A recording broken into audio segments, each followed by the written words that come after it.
하나님 말씀을 봉독합니다. 사도행전 18장 1절에서부터 10절 말씀을 교독합니다.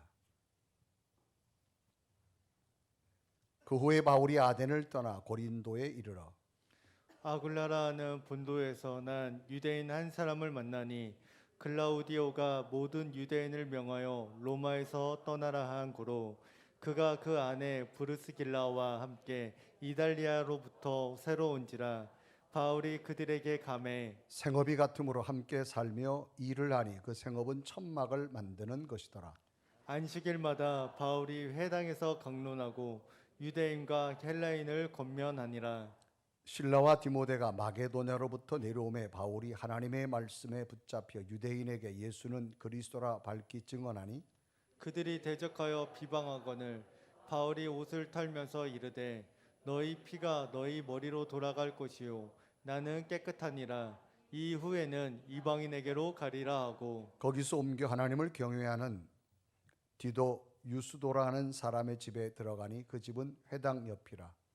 또 그리스보가 온 지방과 더불어 믿으며 수많은 고린도 사람도 듣고 믿어 세례를 받더라. 밤에 주께서 환상 가운데 바울에게 말씀하시되 두려워하지 말며 침묵하지 말고 말하라.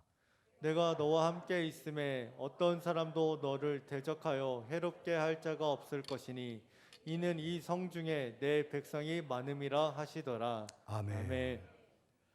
오늘 예배하는 여러분에게 하나님의 평강과 은혜가 넘치기를 주님의 이름으로 축복합니다. 아멘. 오늘은 카나다의 한 과학자의 이야기로 시작을 합니다. 과학자들은 실험을 통해서 그 결과를 자신의 학문으로 발표를 하지요. 이 과학자의 실험 대상은 쥐였습니다. 실험을 하기 위해서 일주일 동안 평화롭게 놀고 있는 쥐가 있는 곳에 고양이를 지나가게 합니다. 그런 후에 며칠 뒤에 쥐의 위장을 열어보니 위장에는 피멍이 들어있었고 심장은 거의 다 망가져 있었습니다. 그냥 고양이가 지나가기만 했는데도 쥐가 스트레스를 받아서 거의 죽어가고 있는 모습이었습니다. 요즘 현대인들에게 가장 많이 사용하는 단어가 바로 스트레스라고 하는 단어입니다. 이 스트레스는 적응하기 어려운 환경에 처할 때 느끼는 심리적 또 신체적 긴장 상태를 우리는 스트레스라고 말합니다. 결국 스트레스로 몸의 밸런스가 무너지고 또 질병이 생기게 되어지지요. 이 스트레스는 마음과 또 우리 육체에 큰 영향을 주어서 병들게 만듭니다. 아주 작고 미세한 것 같지만 매우 무서운 충격 가운데 하나로 작용하고 있는 겁니다. 이런 관점에서 한 사람을 소개합니다. 27년간 감옥에 있다가 건장한 몸으로 추록한 사람이 있습니다. 그 사람은 넬슨 만델라라고 하는 사람입니다. 남아프리카 공화국에서 흑인 인권 운동을 벌이던 중에 1964년 무기징역을 선고받고 무려 27년간 감옥에 갇히게 됩니다. 그가 추록할 때 많은 사람들은 완전히 폐인이 되어 있는 줄 알았습니다. 그런데 70세가 넘었음에도 불구하고 아주 건강하고 밝은 모습이었습니다. 이 사람을 바라본 모든 사람들이 놀라서 물었습니다. 다른 사람들은 2, 3년간 갇혀 있어도 건장을 잃고 나오는데 당신은 27년 옥사를 했는데도 어떻게 이렇게 건장하십니까? 라고 물었습니다. 도대체 그 비결이 무엇입니까? 라고 하는 겁니다. 그때 만델라는 이렇게 말합니다. 나는 힘든 감옥에 있었지만 하나님은 나와 함께 하셨습니다. 그 감옥에서도 하나님은 나의 인생에 직접 개입하셨기에 함께 하신 하나님을 믿으며 그 하나님 앞에 나는 감사하며 지냈습니다. 정말 너무나 절망 같은 곳이었지만 하나님께서는 그 감옥에서도 늘 순간순간 나와 함께 하셨습니다. 그러게 나는 아침에 눈을 뜨며 하늘을 보며 감사했습니다. 감옥에서 땅을 밟으며 감사했습니다. 내 인생에 개입하신 하나님 너무나 감사합니다. 그래서 식사를 하면서도 물을 마시면서도 누워서 잠들면서도 오늘 내 인생에 개입하신 하나님 정말 감사합니다 라고 고백했습니다. 그 세월이 무려 27년간의 세월이 되어졌습니다. 그래서 자신이 27년 동안 건강했던 비결은 내 안에 계신 하나님이 계셨습니다. 그 하나님의 인도하심을 믿었기 때문입니다. 그래서 나는 매 순간순간 감사한 세월이 27년이 되어졌습니다. 그 후에 그는 1993년도에 노벨 평화상을 받았고 남아공 최초의 흑인 대통령이 되어졌습니다. 이 모든 것은 전적으로 자신의 생애에 개입하여서 인도하시는 하나님의 인도하셨음을 고백합니다. 아멘. 그래서 시편의 고백도 기록되죠.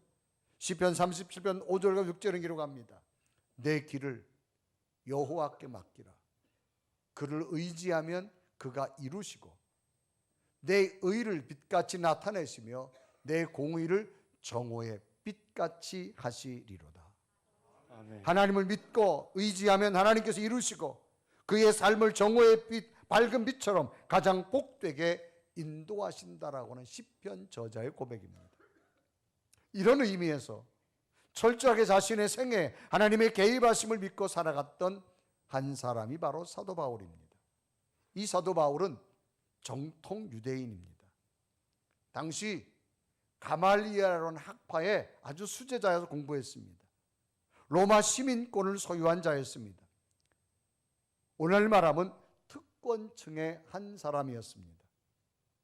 어느 날 담에색으로 예수 믿는 자들을 체포하러 가다가 부활의 주님을 만나게 되지요. 철저하게 주님의 인도하심을 따르는 전도자가 되어집니다. 1차 전도여행을 마치고 2차 전도여행을 완벽하게 세웠는데 그 계획은 아시아 쪽으로 복음을 전하려고 계획을 했지만 성령의 인도함으로 자신의 계획을 포기하고 성령께서 인도하시는 반대쪽 마게도냐 유럽 땅으로 가게 됩니다. 이때 장면이 사도행전 16장 6절은 이렇게 기록되어 있죠. 성령이 아시아에서 말씀을 전하지 못하게 하시거늘 그들이 부르기아와 갈라디아 땅으로 다녀가라고 말합니다. 유럽의 첫 관문인 빌립보에서 루디아 여인의 만남과 점치는 귀신 쫓는 그 여인을 귀신을 쫓아내자 억울하게 감옥에 갇힙니다. 그러나 하나님의 능력은 큰 지진을 일으키고 감옥에서 탈출하게 만드셨고 그곳에 빌립보 교회가 세워집니다. 그리고 데살로니가, 베레아, 아덴에서의 선교가 시작되어져서 마치고 이제는 고린도 도시에 오게 된 겁니다. 그래서 오늘 사도행전 18장 1절은 이렇게 소개하죠. 그 후에 바울이 아덴을 떠나 고린도에 이르러라고 말합니다. 그러면 성령의 인도함을 따라 고린도 온 바울에게는 또 어떤 하나님의 인도하심과 하나님의 개입하심이 나타나는 걸 보면서 오늘도 믿음으로 살아가는 여러분에게 성령의 인도하심, 하나님의 개입하심이 더 구체적으로 나타나서 여러분 삶에 더 큰 풍성한 열매로 맺혀지기를 주님의 이름으로 축복합니다. 아멘. 그러면 하나님의 개입하심은 어떻게 되어졌는가? 여러분, 개입이란 말은 어떤 사건에 관계되는 거예요. 그러면 하나님은 믿음으로 살아온 내 사건에 또 앞으로 살아갈 내 믿음의 삶에 어떻게 하나님은 개입, 관계하고 계신가라고 하는 겁니다. 그 바울의 모습을 찾아보면 오늘 우리의 모습을 알 수 있는데 그 첫째가 뭐냐? 하나님은 좋은 만남을 주셨다는 겁니다. 아멘. 이제 바울은 이제 새로운 도시 고린도에 왔습니다. 이 지도를 보면 이 고린도는 굉장히 항구 도시입니다. 지중해 연안에 오랫동안 교역과 무역이 활발하게 움직였고 그래서 많은 사람들이 모여들게 됩니다. 특별히 항구 도시다 보니까 미신이 많아요. 그래서 배 타고 다니면서 두려우니까 이 신전들이 굉장히 많았습니다. 도덕적으로 문란한 곳이 되어졌고 헬라 시대 번영과 사치를 누렸던 곳이 바로 이 고린도 지역입니다. 그래서 많은 사람들이 모이는 곳이라 다양한 문제들이 발생되어졌던 곳이 고린도입니다. 그리고 당시 로마가 지배하고 있었기 때문에 로마의 총독이 정치적 역량을 발휘했던 곳이 고린도입니다. 이렇게 많은 사람이 모인 도시에서 바울에게는 어떤 하나님의 개입이 시작되느냐? 좋은 만남이 시작됐다는 겁니다. 그 만남은 한 부부를 만나게 되는데 아굴라와 브리스길라라 하는 부부를 만나게 됩니다. 이 부부의 이력은, 이 아굴라라는 사람은 유대인의 노예였습니다. 그러다가 로마 시대에 자유민이 되어집니다. 또 하나는 브리스가가라고 하는 아주 유력한 유대인의 가문이 있습니다. 그 가문의 한 여인, 유대인이었지만 로마 시민이 되어졌던 그 여인과 결혼하게 되어지는데, 오늘 성경에 보면 브리스길라라고 하는 말합니다.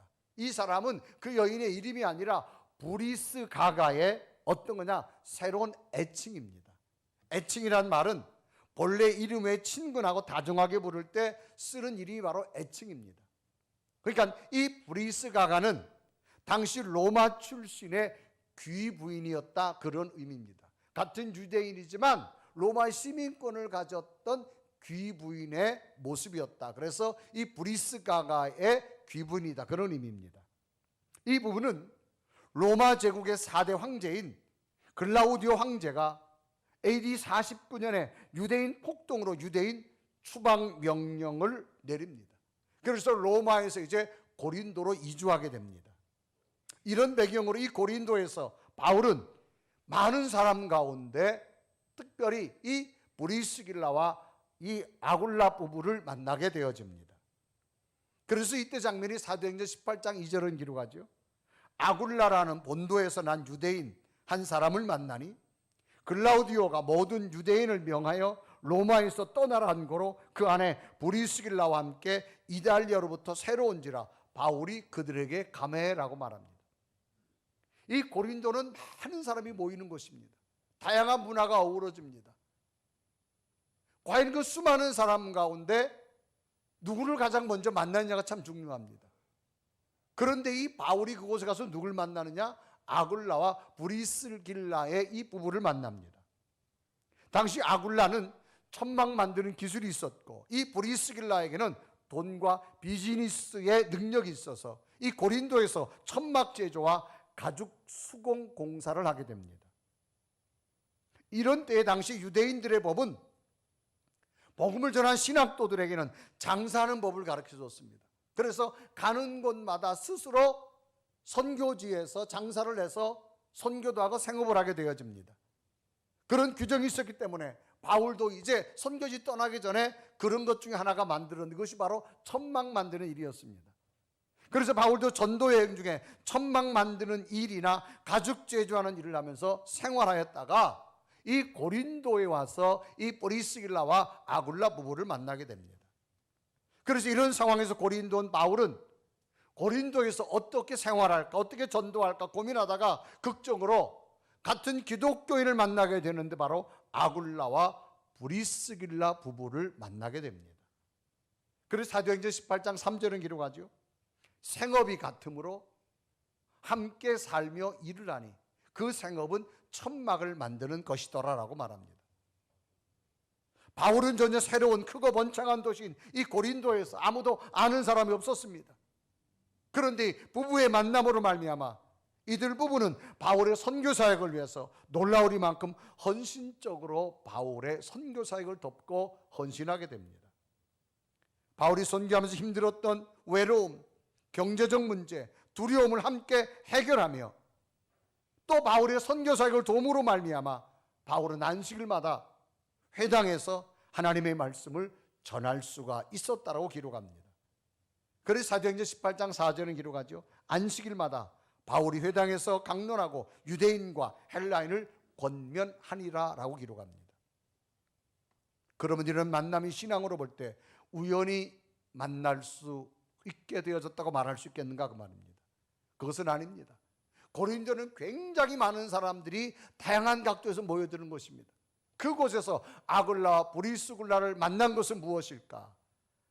하나님께서는 바울의 선교사에게 친히 개입하셔서 좋은 아굴라와 브리스길라를 만나게 주었다라고 하는 사실입니다. 하나님의 인도하심이었고 하나님의 개입하심이었습니다. 성경 전체에서 하나님의 교회 가심과 일하심을 본다면 하나님을 본 사람은 없습니다.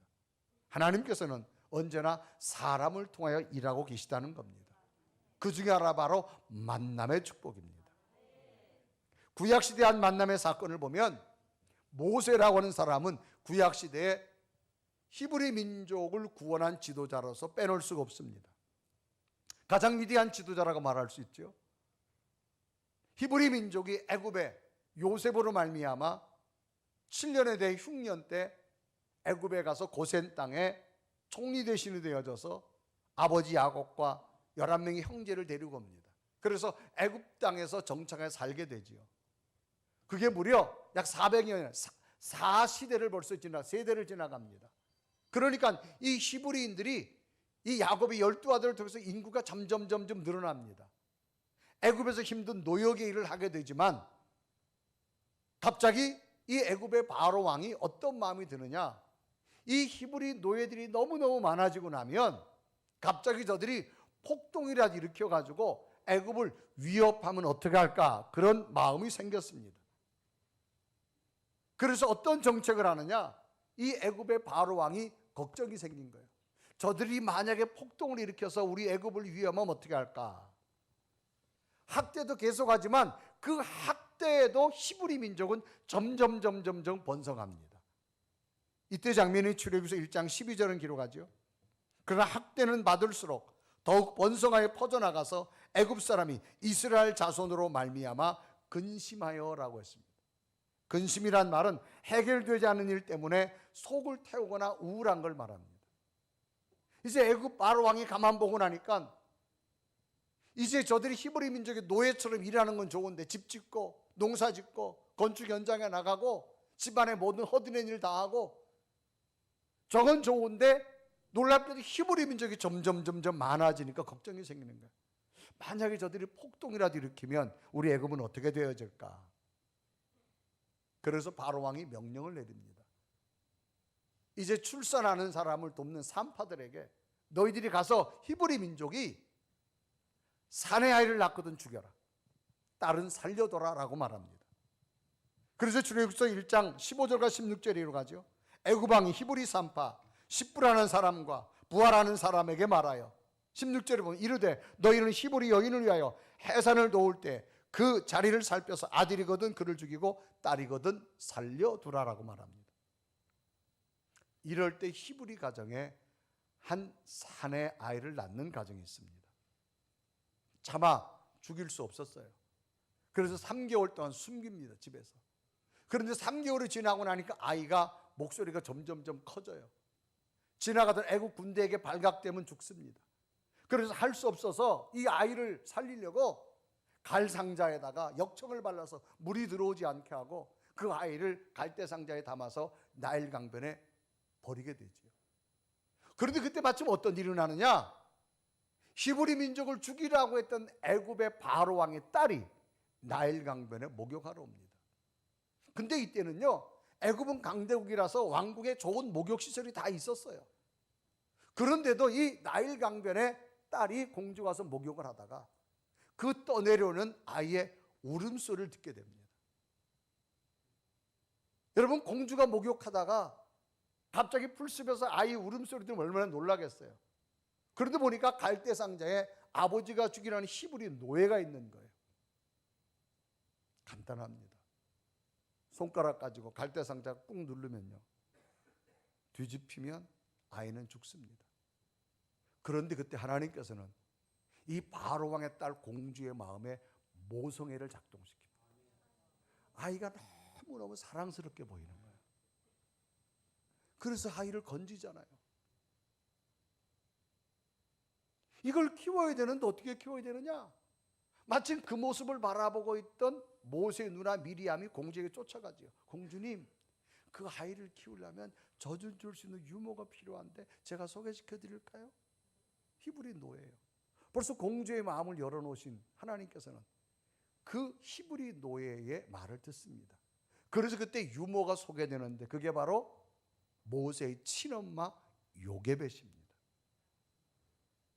그래서 출애굽기서 2장 8절은 기록하죠. 바울의 딸이 그에게 이르되 가라 하매 그 소녀 가서 그의 아기 어머니를 불러오니. 그래서 이제 이 아들을 정말 버릴 수밖에 없었는데 자기 품에 들어온 거예요. 여러분, 이런 만남이 어떻게 이루어질까요? 하나님의 인도하심. 하심입니다. 아멘.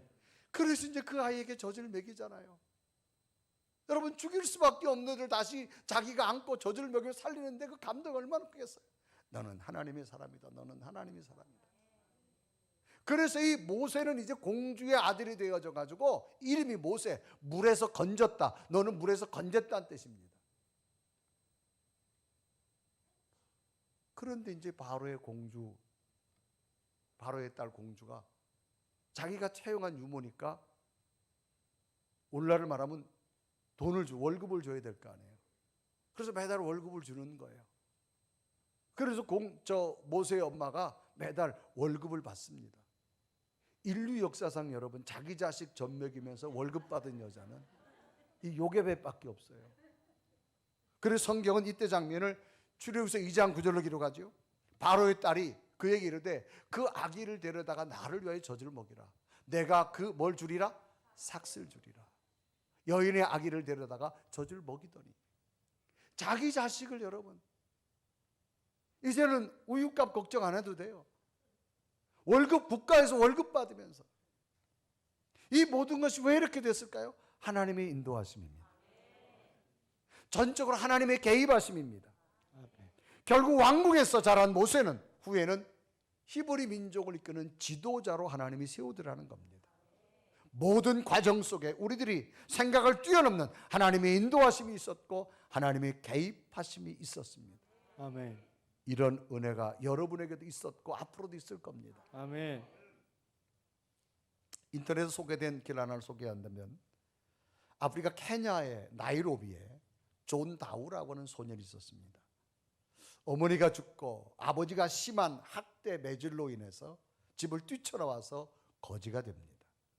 이 소년은 다른 거지 아이들처럼 길거리에서 구걸하는데 매일 굶주린 배를 채우기 위해서는 지나가는 자동차가 신호를 기다리면 손을 내미는 거예요. 갓길에 잠깐 정차한 차가 있으면 거기 쫓아가서 손을 내밀어서 그들에게 얼마씩 받아가지고 굶주린 배를 채웁니다. 그런데 어느 날 갓길에 세워진 차가 있길래 이 존다우 소년이 갔습니다. 그러니까 문을 조금 열어 손을 내밀었어요. 보니까 웬 여인이 있는데 이 여인은 코에다가 산소 마스크를 끼고 있는 거예요. 이 소년은 돈을 달라다가 깜짝 놀랐습니다. 물었습니다. 아주머니, 왜 그런 걸 코에다 끼고 계시세요? 라고 물었어요. 그러자 여인은 말합니다. 나는 이게 없으면 숨을 쉴 수가 없어서 살 수가 없단다. 그래서 이거를 지금 끼고 있다가 너무 힘들어서 잠깐 차를 쉬고 있는 거다. 사실 수술을 받아야 하지만 나에게는 그럴 만한 돈이 없단다 라고 말합니다. 그러자 이 소년의 눈에서 눈물을 흘립니다. 이 여인은 글래디스 가만테라고 하는 여성인데 남편의 심한 구타로 폐를 손상을 당했어요. 그래서 겨우겨우 호흡을 할 수 없어서 산소호흡기를 끼고 살아가는 겁니다. 이 소년은 이 여인을 본 후에 자신보다 더 어려운 사람이 세상에 또 있구나라고 깨닫습니다. 그때 이 소년이 말합니다. 아주머니, 제가요 아주머니 건강을 위해서 저도 잠깐 기도해 드려도 될까요? 라고 말합니다. 그러라고 말합니다. 이 거지 소년이 그 창문을 붙들고 이 호흡기 끼고 있는 여인에게 말합니다. 하나님, 제발 이분의 병을 낫게 해주세요. 기도하는 동안 소년의 눈에서 눈물이 계속 흐릅니다. 그리고는 그동안 자신이 구걸해서 주머니 깊숙권에 누웠던 동전을 꺼냅니다. 그리고 그 아주머니의 손에 쥐어줍니다. 이때의 광경을 처음부터 지켜보던 한 시민에 의해서 사진과 사연이 SNS에 소개됩니다. 이런 이야기는 삽시간에 전 세계로 퍼져나갔고 이 여인의 수술비로 무려 8천만 불, 약 1억 1천만 원이 모금되어집니다. 이 여인은 인도에서 무사히 수술을 잘 받아서 건강을 되찾을 수가 있었습니다. 수술 후에 이 여인은 바로 이 소년을 찾았습니다. 하지만 이 소년을 찾을 길이 없었습니다. 후에 이 소년은 니시라는 아주 좋은 어느 부유한 여자분이 이 소년을 이야기를 듣고 아들로 입양해서 잘 성장하게 되어졌습니다. 이제 새로운 어머니를 만나서 그 사랑을 받으며 살게 되어졌습니다. 불효했던 이 소년이 그 속에 하나님이 함께하고 나니까 과연 새로운 가정의 양아들이 된 것이 우연히 되어졌는가? 그렇지 않습니다. 보이지 않았지만 하나님의 손길이었고 아멘. 하나님의 인도하심이었다는 겁니다. 아멘. 이 사연이 SNS 소개될 때 그때 당시 사진이 이 존 다우가 이런 아이입니다. 이 아이의 사진이 바로 이렇게 만난 겁니다. 그리고 또 하나는 이 아이가 울면서 기도하는 사진이 막 소개됐습니다. 결국 이 여인은 후에 수술을 받아서 건강하게 되어지지요. 그리고 후에는 니시라고 하는 정말로 부유한 가정의 양아들이 되어져서 거기서 자라게 되어지는 것. 보이지 않았지만 고난 가운데서도 하나님은 나와 함께 하십니다 라고 믿음을 붙잡았을 때 아멘. 하나님의 개입의 습은 이 소년에게 시작되어졌다고 하는 겁니다. 아멘. 여러분, 오늘 여러분 속에 하나님이 계시다면 여러분이 인도하시는 그 하나님의 손길을 붙들 수 있는 믿음이 되어졌으면 좋겠습니다. 아멘.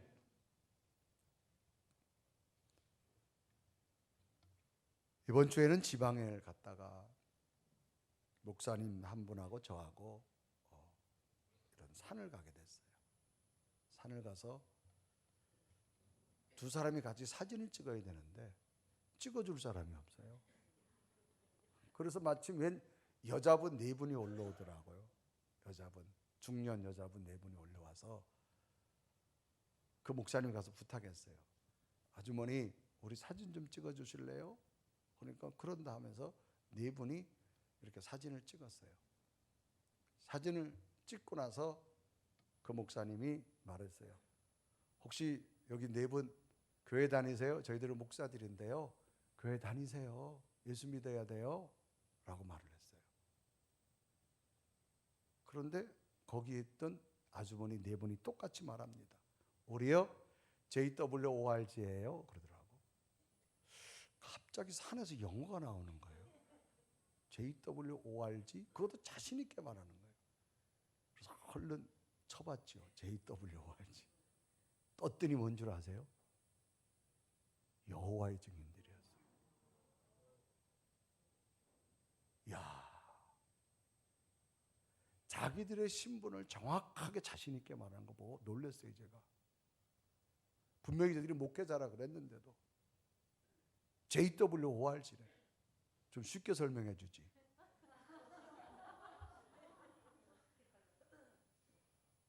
여러분, 이단들도요 저렇게 자기 자신에 대한 신앙이 분명한데 우리는 신앙생활을 오래 하면서도 조금만 고난이 와도 하나님 있니 없니, 하나님이 인도하니 안 인도하니 흔들 참 많잖아요. 믿으세요. 아멘. 하나님은 개입하셔서 좋은 만남을 주실 줄로 믿습니다. 아멘. 하나님을 본 자는 없어요. 하나님은 지금도 사람을 통해 역사합니다. 그래서 저는 늘 기도하는 가운데 평생 제 기도 제목이 뭔 줄 아세요? 하나님, 좋은 교인 만나게 하옵소서. 아멘. 사람과 사람 만남이 정말 중요합니다. 사람 때문에 힘들고요, 사람 때문에 고통스럽고요, 좋은 만남 더 일어날 줄로 믿습니다. 아멘. 하나님, 우리 자녀들에게 좋은 만남을 주시고 기업의 비즈니스에 좋은 만남을 주시고 아멘. 좋은 이웃도 만나게 하시고 아멘. 내 주변에 사기꾼은 얼씬도 못하게 하시고. 아멘. 아멘. 아멘. 이 만남이에요. 만남. 하나님의 개입하심이 있었고 앞으로도 좋은 만남으로 있을 줄로 믿습니다. 아멘. 어떻게 바울이 고린도 도시 갔는데 그 수많은 사람 가운데 아골라와 브리스게를 만날까요? 하나님의 예비하심이었어요. 빌립보에 갔는데 어떻게 루디아를 만났을까요? 하나님의 예비하심이었어요. 아멘. 이런 은혜가 있기를 바랍니다. 아멘. 두 번째로 바울에게 준 하나님의 개입하심은 위로하시는 하나님이었어요. 위로의 하나님. 이제 바울은 고린도에서 아골라와 브리스길라 부부가 함께함으로 담대하게 예수 그리스도를 전하게 됩니다. 그러나 아직도 정통 유대인들은 바울이 선교에 비방하며 막 대적하기 시작합니다. 얼마나 바울이 예수 그리스도의 부활을 증거할 때 힘들었으면 바울이 자기를 비방하는 자들에게 뭐라 말하느냐? 내가 당신들에서 옷을 다 먼지를 털어버리겠다. 신발의 모든 것도 다 털어버리고 가겠다, 그렇게 말합니다. 이것은 저들을 향해서 굉장히 저주스러운 행동이고 저주스러운 말이에요. 그래서 사도행전 18장 6절은 기록합니다. 그들을 대적하여 비방하거늘 바울이 옷을 털면서 이르되 너희 피가 너희 머리로 돌아갈 것이요 나는 깨끗하니라 이후에 이방인에게 가리라고. 이 말의 의미는 뭔가 하면 당시 유대인들은 이방인 사람, 유대인이 아닌 다른 이방 사람들 마을에 갔다가 나올 때는요 옷을 다 털어요. 그리고 신발도 다 텁니다. 먼지를 다 털어버려요. 왜? 나는 의로운 사람인데 너희들은 부족한 자라, 그 말이에요. 그래서 너희들은 나한테, 우리 유대인들에게는 상대가 안 된다. 그러므로 옷을 다 털고 신발을 다 털고, 그건 뭐냐? 저주하는 행동입니다. 그래서 이 바울이 지금 예수 그리스도의 복음을 증거하는데 정통 유대인들이 비방하고 막 대적합니다. 그러니까 바울이 유대인들이 이방 안에 하는 것처럼 똑같이 자기 옷을 벗어가고 신발을 벗어가 텁니다. 그건 뭐예요? 예수 그리스도를 믿지 않는 자들에 대한 증오를 말하고 있는 겁니다. 아주 경멸스럽게 표현합니다. 그래서 사도행전 18장 6절은 기록하죠. 그들을 대적하여 비방하거늘 바울이 옷을 털면서 이르되 너희 피가 너희 머리로 돌아갈 것이요 나는 깨끗하니라 이후에는 이방인에게 가니라, 그렇게 말합니다. 얼마나 힘들었으면, 얼마나 바울을 비방하는 자가 많았으면, 대적하는 자가 많았으면, 이럴 때 하나님께서 바울에게 찾아옵니다. 찾아와서 환상 가운데 바울아 두려워하지 말아라. 내가 너와 함께 함이라. 내가 미리 이 성 안에 하나님이 예비한 자를 예비해 놓았다라고 말합니다. 그래서 사도행전 18장 9절은 10절을 기록하죠. 밤에 주께서 환상 가운데 바울에게 말씀하시되 두려워하지 말며 침묵하지 말고 말하라. 내가 너와 함께 있음에 어떤 사람도 너를 대적하여 해롭게 할 자가 없을 것이니 이는 이 성 중에 내 백성이 많음이라 하시더라. 아멘. 여러분 막 비방하고 공격하는데 바울은 새로운 사람이고 거기 정통 유대인들이 얼마나 많아요. 막 공격하고 비방하고 바울을 괴롭게 할 때 하나님의 음성을 말합니다. 바울아 두려워하지 말아라. 내가 너와 함께 한다. 너를 대적하여 괴롭힌 자를 내가 정리할 거다. 이 성 중에 예비된 자가 분명히 많을 거라고 이야기합니다. 그래서 바울은 날마다 자기 가운데 주는 이 위로의 메시지를 듣고 새 힘을 내고 일어난 겁니다. 그래서 사도행전 18장 9절과 10절 우리 한번 다 같이 읽어볼까요? 시작. 밤에 주께서 환상 가운데 바울에게 말씀하시되 두려워하지 말며 침묵하지 말고 말하라. 내가 너와 함께 있음에 어떤 사람도 너를 대적하여 해롭게 할 자가 없을 것이니 이는 이 성 중에 내 백성이 많음이라 하시더라. 아멘. 여러분 우리가 삶을 믿음으로 살다 보면 여러분 해롭게 하는 자, 여러분 속상하게 하는 자, 여러분 화나게 얼마나 많아요. 날마다 여러분 환상 가운데 말씀 가운데 찾아오시는 그 음성으로 위로받으시길 바랍니다. 아멘. 용기 얻으시길 바랍니다. 아멘. 그래서 바울에게는 위로의 하나님이셨어요. 마지막으로 하나님의 개입하심은 대반전을 이루어 주시는 하나님. 이 고린도에 특히 신전이 굉장히 많고 우상이 너무너무 많은 곳이에요. 정통 유대인들도 있습니다. 헬라 사람도 있습니다. 그런데 놀랍게도 그곳에서 복음을 증거했는데 어떤 일이 일어나느냐? 하나님께서는 정통 유대인들이 바울을 대적하고 비방했는데 그 회당을 책임지는 회당장이 있습니다. 이 사람은 더 강합니다. 그런데 이 회당장의 마음을 하나님께서 움직여 놓은 거예요. 그래서 오히려 이 회당장이 예수 그리스도를 믿게 되어지고 수많은 사람들이 세례를 받는 역사가 나타납니다. 그래서 사도행전 18장 8절은 기록하죠. 또 회당장 그리스보가 온 집안과 더불어 주를 믿으며 수많은 고린도 사람도 듣고 믿어 세례를 받더라. 평범한 사람이 아니에요. 회당장, 가장 그 지역에서 영향력 있는 그 한 사람의 마음을 하나님께서 움직여 놓은 거예요. 그래서 그 사람이 있을 수 없는 그 사람 마음을 움직여서 온 가족이 예수 그리스도를 믿고 그 사람으로 말미암아 수많은 예비된 영혼들이, 수많은 사람들이 세례를 받는 역사가 일어났다는 겁니다. 아멘. 그래서 8절을 보세요. 구체적으로 기록하잖아요. 또 회당장 그리스보가 온 집안과 더불어 주를 믿으며 수많은 고린도 사람들도 듣고 믿어 세례를 받더라. 대반전이 일어났어. 있을 수 없는 일이 일어났어. 그래서 이 회당장 그리스도로 말미암아 오늘 8절에 말하죠. 수많은 고린도 사람도 듣고 믿어 세례를 받더라. 그냥 사람이 수많은 사람이라고 했습니다. 하나님의 역사는 우리가 상상할 수 없는 모든 대반전을 이루어 가시는 하나님. 아멘. 성령의 역사는 언제나 대반전을 이룹니다. 우리가 끝이라고 생각했을 때 하나님은 새로운 역사를 만듭니다. 아멘. 이스라엘 백성들이 홍해 앞에 이제는 어찌할 수 없을 때 홍해를 발라 길을 내시는 하나님. 광야를 지나갈 때 농사 짓지 않지만 먹을 것이 없어 배고팠지만 만나와 메추라기를 주었고, 목이 말라 타서 마실 물이 없었던 반석을 갈라서라도 물을 공급해 주신 하나님. 아멘. 언제나 대반전의 하나님. 오늘 여러분 삶 속에 하나님이 계시다면 그 하나님은 여러분 인생에 여러분의 절망을 느껴도 그 순간 하나님은 일하실 겁니다. 대반전을 주시는 하나님. 우리가 상상할 수 없는 일들이 이루어 가시는 하나님. 오늘 성경은 분명히 말합니다. 회당장의 마음을 움직여 놓았고 수많은 고린도 사람들이 믿고 세례를 받는 역사를 만들어 주신 분은 하나님이셨습니다. 아멘. 오늘도 우리 속에 하나님이 계시다면 하나님 지금도 여러분 함께 하실 것이고 여러분 인생에 개입하십니다. 좋은 만남을 또 만들어 줄 겁니다. 언제나 위로해 주실 것이고 말씀으로 용기를 주실 겁니다. 아멘. 절망 가운데 대반전을 주실 겁니다. 아멘. 왜? 그 하나님은 약속을 지키시는 하나님이기 때문에 오늘도 저와 여러분 심령에 있는 이 하나님의 역사가 새로운 대반전의 출발이 나타나며 위로를 주시고 좋은 만남 속에 하나님의 기적 같은 일들이 펼쳐지기를 주님의 이름으로 축복합니다. 아멘. 우리 한번 고백하며 찬양할까요? 하나님 한 번도 나를 실망시킨 적이 없습니다. 그 하나님 지금도 나와 동행합니다. 바울에게 주었던 놀라운 이 하나님의 개입하심이 내게 듣게 하여 주옵소서. 고백하며 찬양합니다. 하나님 한 번도 나를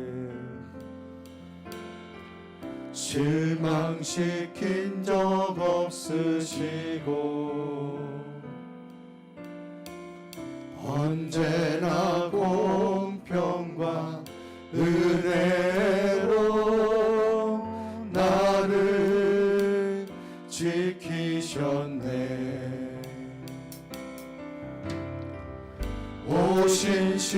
오신실하신 주, 오신실하신 주, 오신실하신 주, 내 너를 떠나지도 않으리라. 내 너를 떠나지도 않으리라. 내 너를 버리지도 않으리라. 약속하셨던 주님, 그 약속을 지키사 그 약속을 지키사 이후로도 영원토록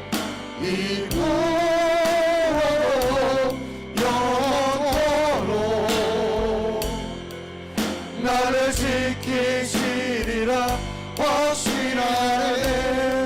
우리 한번 다 같이 두 눈을 감으시고 바울은 고린도라고 하는 지역을 믿음으로 갔습니다. 그런데 하나님은 개입하셔서 아굴라와 브리스길라 부부를 만나게 하셨고 그 부부를 통하여서 선교 사역에 위로를 받고 후원을 받고 동행하는 그 하나님의 사역으로 이 고린도에 있을 수 없는 수많은 사람의 세례받는 회당장이 그리스도로 돌아오는 대반전의 역사가 일어났고 그곳에서 많은 유대인들이 모함하고 대적하고 비방했지만 늘 말씀으로 위로하신 하나님, 우리 삶 속에 지치고 힘든 내 모습 얼마나 많습니까? 늘 말씀으로 위로를 받으시고 용기를 얻을 수 있는 여러분 되어졌으면 좋겠습니다. 새벽에 들려오는 주의 음성에 따라 눈물도 닦아주시고 어찌할 수 없는 가슴을 안고 살아가는 내 모습, 그 누구의 말로도 치유되지 않는 것, 하나님 이 시간도 말씀으로 나를 치유하게 하시고 회복시키는 역사가 10년 가운데 일어나기를 원합니다. 절망이지만 하나님은 우리 생각과 환경을 뛰어넘은 대반전을 이루어 주신 하나님, 바울 선교사에게 대반전을 주신 역사가 우리 삶 속에 일어나기를 소망합니다. 현실은 어렵습니다. 그러나 하나님은 예비된 놀라운 일을 준비해 놓으실 것이고, 지금은 절망이지만 하나님 만들어준 대반전의 역사가 나의 삶 속에도 일어날 줄로 믿습니다. 하나님, 이런 기적 같은 일이 내 생애에도 일어나게 하여 주옵시고, 자녀들에게 좋은 만남을 주시고 좋은 믿음과 위로와 용기를 주셔서 우리의 다음 세대가 멋지게 세워지는 일들이 하나님 한 번도 실망시키던 하나님 통해서 날마다 나를 통해 일어나게 하여 주옵소서. 하나님, 내 믿음에 개입하시고 우리 자녀들 생애에 개입하게 하시고 내 삶 속에 개입하셔서 또 다른 하나님의 역사가 펼쳐지는 내 생애와 믿음 되게 하여 주옵소서. 간절히 고백하며 기도드립니다. 살아계신 하나님, 이 시간도 주 앞에 기도하고 하나님 간절히 부탁드립니다. 바울 속에 함께 하시고 내 속에도 함께 하시고 하나님의 실수 놀라운 사랑을 이 시간 심령마다 임하고 하나님의 좋은 만남을 또 허락하여 주옵시고 날마다 위로와 용기를 쓰는 대반전의 놀라운 일들이 우리의 믿음을 통해 나타나고 하나님 간절히 원합니다. 주의 성령의 역사가 날 심령마다 나타나고 하나님의 약속이 나타나고 오 살아계신 오 성령이 하나님 내 속에 부어주신 놀라운 하나님의 약속이 나타나고 오 살아계신 하나님, 오 약속을 바울을 역사하시는 우리 속에서도 동행하시고 이루어 주옵소서. 만들어 주옵소서. 나를 치유하여 주옵소서. 살아계신 하나님, 오늘도 바울의 선교 사역에 개입하셔서 좋은 만남을 주셨고 위로와 용기를 주셨고 대반전을 이루어 주신 하나님을 믿습니다.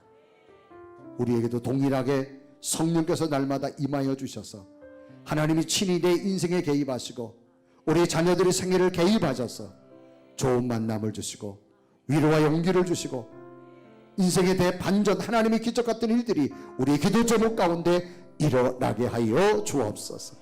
한 번도 실망시킨 적이 없는 하나님, 아멘. 오늘 하나님이 내 생애 가운데 친히 개입하셔서 성령의 인도함을 따라 하나님의 역사를 보게 하여 주옵소서.